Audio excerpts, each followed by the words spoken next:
Y ahora el presidente López Obrador esta mañana lo que nos anunció a todos los mexicanos es que no va a cumplir su compromiso, hecho entonces en 2019, de que la Guardia Nacional fuera una institución civil.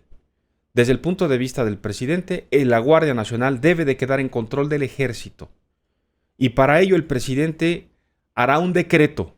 No irá a la reforma constitucional que ya le avisó a la oposición que no se la va a aprobar. Pero el presidente dice, hago uso de mis facultades y por decreto presidencial paso la Guardia Nacional al ejército. Así lo anunció. Ya, por acuerdo de la presidencia, pasa la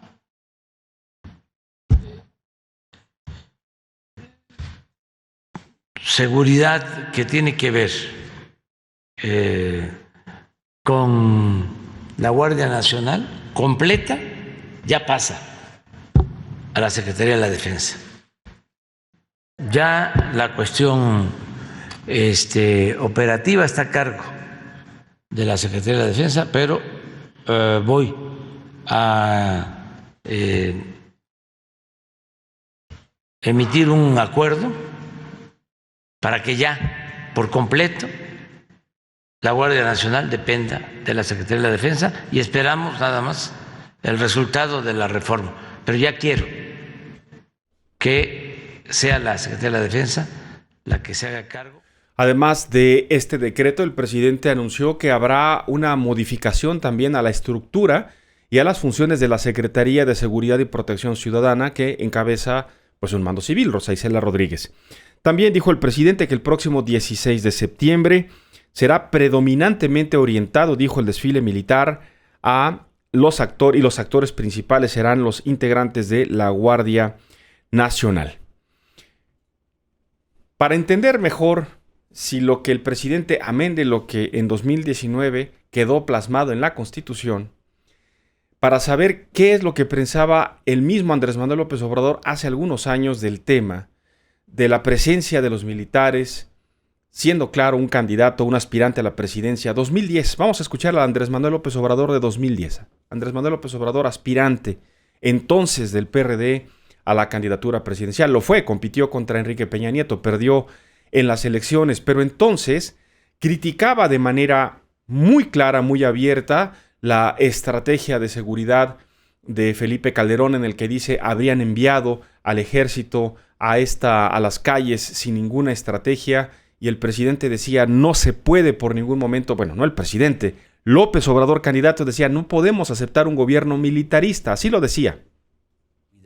Yo voy a hablar con los legisladores de nuestro movimiento para que no se vayan a otorgar facultades excesivas al ejército. Ya estamos viendo cómo se están violando derechos humanos, cómo inocentes están perdiendo la vida.